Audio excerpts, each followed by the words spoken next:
स्वागत है आप सबको टीम 20 न्यूज में। आज हम कुछ मुख्य समाचार और तमाम बड़ी खबरें देखेंगे। तो आइए डालते हैं देश दुनिया की मुख्य बड़ी खबरों पर एक नज़र। आज हम दिन भर की 10 बड़ी खबरों पर एक नज़र डालते हैं। ब्रिटेन के नए प्रधानमंत्री ऋषि सुनक ने मंत्रिमंडल के गठन पर काम शुरू किया है। वहीं दूसरी तरफ इस साल का आखिरी सूर्य ग्रहण अब समाप्त हो चुका है। मंगलवार को देश और दुनिया में कई ऐसी घटनाएं घटी जिसने सुर्खियां बटोरी। आइए आज दिन भर की 10 बड़ी खबरों पर एक नज़र डालते हैं। ब्रिटेन के नए प्रधानमंत्री ऋषि सुनक ने मंत्रिमंडल के गठन पर काम शुरू कर दिया है। मंगलवार को उन्होंने प्रमुख कैबिनेट मंत्रियों के नाम तय किए। वहीं दूसरी तरफ इस साल का आखिरी सूर्य ग्रहण अब समाप्त हो चुका है। ग्रहण आज आइसलैंड से 2:29 पर शुरू हुआ था। आंशिक सूर्य ग्रहण यूरोप, उत्तर अमेरिका और पश्चिम एशिया जैसे अलग अलग हिस्सों में दिखाई दिया। तो हम शुरू करते हैं आज का पहला टॉप 10 न्यूज। ऋषि सुनक ने मंत्रिमंडल के गठन पर शुरू किया काम और उसमें बहुत लोगों को अपने मंत्रिमंडल से किया बाहर। ब्रिटेन के नए प्रधानमंत्री ऋषि सुनक ने मंत्रिमंडल के गठन पर काम शुरू कर दिया है। मंगलवार को उन्होंने प्रमुख कैबिनेट मंत्रियों के नाम तय किए।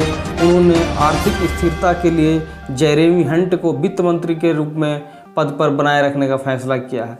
सुनक के प्रति वफादार रहने के बावजूद जेम्स क्लेयरवेली विदेश मंत्री के पद पर बने रहेंगे। विदेश मंत्री में निरंतरता बनाए रखने के लिए पीएम ने विदेश मंत्रालय में नया मंत्री लाने का नहीं किया।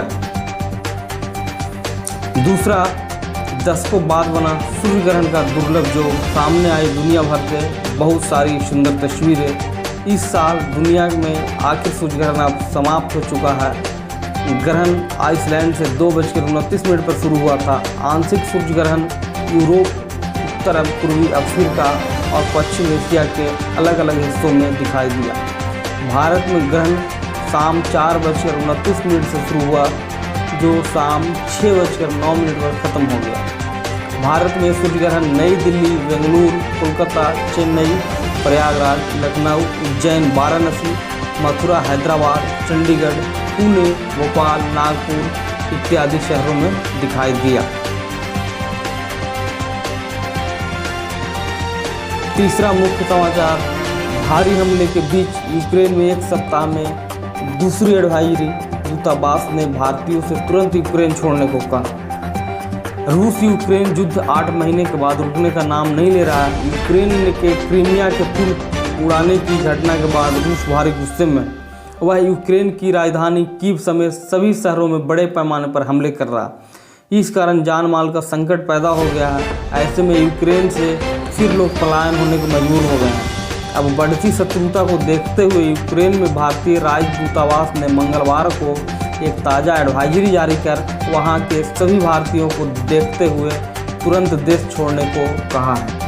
चौथी मुख्य समाचार, भारत चीन को बातचीत के जरिए मतभेदों को सुलझाना चाहिए।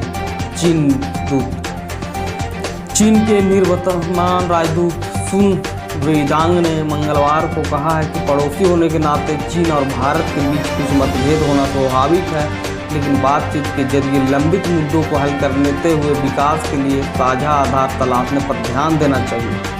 उनकी टिप्पणी उनके 3 साल से अधिक के कार्यकाल में के अंत में आई, जिसमें भारत और चीन के बीच संबंध 15 जून 2020 को गलवान घाटी की झड़पों के बाद गंभीर तनाव में आ गए थे। पांचवा मुख्य समाचार, सर्च इंजन गूगल की मनमानी पर सीसीआई ने फिर लगाया 936 करोड़ रुपए का जुर्माना। टेक जगत का बड़ा खिलाड़ी होने के वजह से बावजूद गूगल कारोबार के मामले में मनमानी करता है। पिछले एक सप्ताह में गूगल के खिलाफ भारतीय प्रतिस्पर्धा आयोग के 2 फैसले से स्पष्ट हो गया है। सीसीआई ने मंगलवार को गूगल पर कारोबारी प्रतिस्पर्धा के उल्लंघन के आरोप में 936.44 करोड़ रुपए का जुर्माना किया। इससे पहले सीसीआई ने कारोबारी प्रतिस्पर्धा नियमों को धत्ता बताने पर गूगल पर 1337 करोड़ रुपए का जुर्माना किया था। इससे पहले वो किया जा चुका है। छठा मुख्य समाचार ये है कि उद्धव ठाकरे के महाराष्ट्र में भारत जोड़ो यात्रा में शामिल होने की संभावना। शिवसेना यूवीटी अध्यक्ष और महाराष्ट्र के पूर्व मुख्यमंत्री उद्धव राज ठाकरे ने राज्य में पहुंचने पर कांग्रेस नेता राहुल गांधी की भारत जोड़ो यात्रा में शामिल हो सकते हैं। हालांकि उनकी भागीदारी का विवरण अभी उपलब्ध नहीं है। सूत्रों ने कहा राकांपा प्रमुख शरद पवार भी यात्रा में शामिल होंगे। सातवीं मुख्य समाचार, नामांकन के अंतिम दिन भाजपा और कांग्रेस भी अपने मैदान में उतरे। हिमाचल विधानसभा चुनाव में नामांकन के लिए मंगलवार को अंतिम दिन था। टिकट न मिलने से नाराज कांग्रेस और भाजपा ने अपने निर्दलीय चुनाव मैदान में कूदकर दोनों दलों के नेताओं की मुश्किलें बढ़ा दी है। आनी विधानसभा क्षेत्र से विधायक किशोरी लाल के ने निर्दलीय नामांकन कर भाजपा नेतृत्व को चुनौती दे डाली है। यहां कांग्रेस को भी असंतोष का सामना करना पड़ रहा है।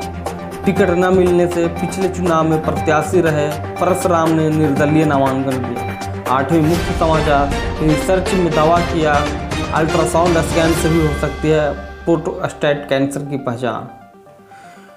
ब्रिटेन में हुए नए अध्ययन में दावा किया गया है कि खास प्रकार के अल्ट्रासाउंड स्कैन के जरिए भी प्रोस्टेट कैंसर का पता लगाया जा सकता है।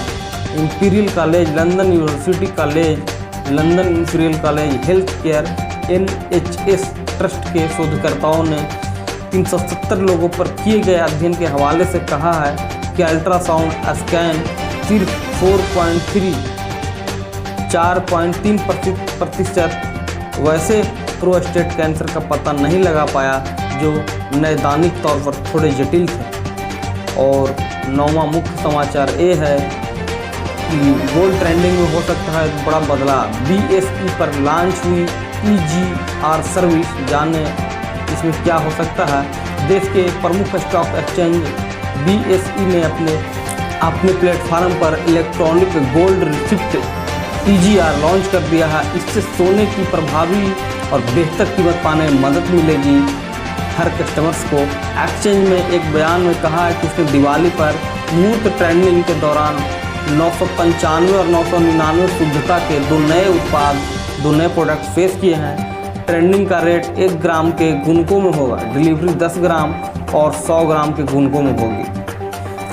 T20 वर्ल्ड कप 2022 का 19वां मैच डिफेंडिंग चैंपियन ऑस्ट्रेलिया और एक बार T20 वर्ल्ड कप चैंपियन रह चुकी श्रीलंका के बीच पर्थ में खेला गया। इस मैच में ऑस्ट्रेलिया के कप्तान आरोन फिंच ने टॉस जीता और फिर गेंदबाजी करने का निर्णय लिया। पहले बल्लेबाजी करते हुए श्रीलंका ने 20 ओवर में 6 विकेट पर 157 रन बनाए। तो दोस्तों ये थी आज का मुख्य टॉप 10 न्यूज समाचार। अगर ये हमारा न्यूज़ चैनल अच्छा लगा तो हमारे चैनल को लाइक शेयर सब्सक्राइब करना बिल्कुल ना भूलें। हम फिर इसी तरह के किसी नए ट्रेंडिंग न्यूज के साथ मिलते हैं। जब तक के लिए सबको नमस्कार।